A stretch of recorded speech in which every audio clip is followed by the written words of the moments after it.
Hi friends, welcome back to my channel unbox kitchen. ఈరోజు మన కిచెన్లో ఒక సూపర్ టేస్టీ బ్లాక్ చెన్నా కర్రీని ఎలా చేసుకోవాలో చూద్దామా. ఇది ఒక హై ప్రోటీన్ హెల్దీ కర్రీ అన్నమాట. దీన్ని ఎక్కువ ప్రాసెస్ లేకుండా వన్ పాట్ రెసిపీగా చేసుకుందాం. సింపుల్ ప్రాసెస్లో అయిపోయి ఈ శనగల కర్రీ రైస్, రోటీ ఇంకా చపాతీలోకి చాలా మంచి కాంబినేషన్. ముందుగా దీనికోసం 2 కప్పుల శనగలు తీసుకొని బాగా కడిగి రాత్రంతా నానబెట్టాలి. ఇప్పుడు మిక్సీ జార్లోకి అల్లం, వెల్లుల్లి, పచ్చిమిర్చి, ఒక మీడియం సైజ్ టమాటో వేసి స్మూత్గా బ్లెండ్ చేసుకోండి. ఇలా బ్లెండ్ చేసుకున్న పేస్ట్ని పక్కన పెట్టండి. ఇప్పుడు స్టవ్ మీద కుక్కర్ పెట్టి 3 లేదా 4 టేబుల్ స్పూన్ల ఆయిల్ వేసుకోండి.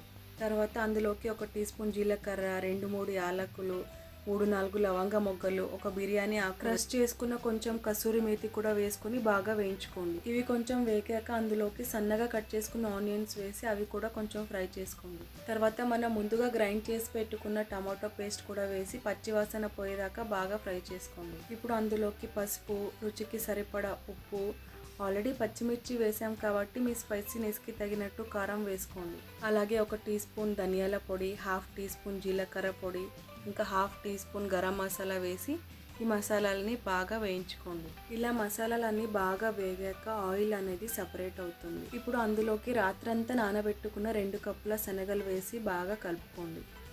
ఈ ఆనియన్స్, టమాటోస్ ఇంకా మసాలాలన్నీ శనగలకి బాగా పట్టేలాగా కలుపుకున్న తర్వాత గ్రేవీ కన్సిస్టెన్సీకి సరిపడా వాటర్ వేసుకోండి. ఒకసారి అంతా బాగా కలిపి కుక్కర్ మూత పెట్టి మీడియం ఫ్లేమ్లో 7 నుంచి 8 విజిల్స్ వచ్చేదాకా కుక్ చేసుకోండి.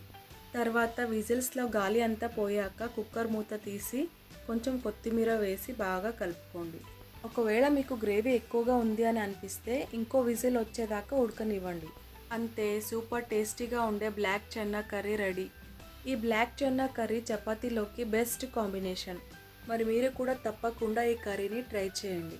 ట్రై చేశాక ఎలా వచ్చిందో నాకు కమెంట్ చేయండి. వీడియో నచ్చితే లైక్ చేసి షేర్ చేయండి. ఇంకా ఇలాంటి టేస్టీ అండ్ సింపుల్ రెసిపీస్ కోసం అన్బాక్స్ కిచెన్ ఛానల్ని సబ్స్క్రైబ్ చేసుకోండి. మరో కొత్త రెసిపీతో ఇంకో వీడియోలో కలుద్దాం. అంతవరకు స్టే ట్యూన్డ్.